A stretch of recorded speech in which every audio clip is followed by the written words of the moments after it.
るのってあれ疲労とかその柱に疲労がたまらないようにしてるんですよ。それが宮大工って言って、知らなかった。大工さんっていうのは家を建てるだけ、でも宮大工っていうのはそういう浄化作用っていうのをまず根底にあって、でそこからその哲学で建てていく、建物を建てていくっていうのが宮大工で、若干ちょっとそっち系の掃除やってて、っていうのが私がその化学物質過敏症っていう病気なんですごい分かるんですよ。で例えば前洗ってたのはすごい化学物質で洗ってたんですよ。多分おそらくそれがストレス違和感になってて、でそれが、その化学物質とタバコの匂いとかいろんな匂いが混ざると、そこでもう一回化学反応が起こるんですよね。でそれってその化学反応って未知数の化学反応で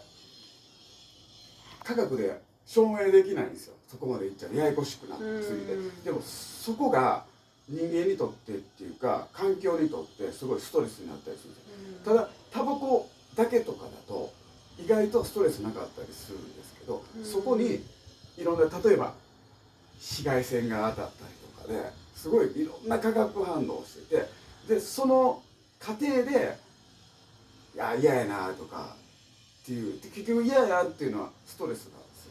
ですよ。でそういうのって余計にそういう嫌やなとかっていうのがめっちゃたまるんですよ実は。でそれを一回抜いて、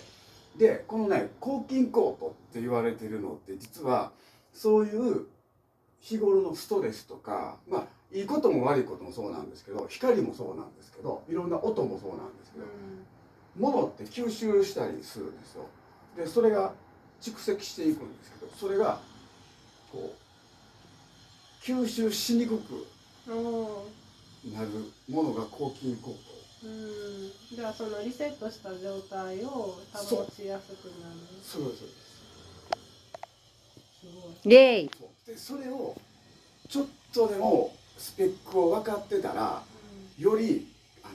相乗効果で快適にずっと。でそれ忘れちゃうと当たり前になっちゃうんで、意識してた方が意識している方が得。見えへん世界って意識してなかったら当たり前で気づかないんで、気づかなかったら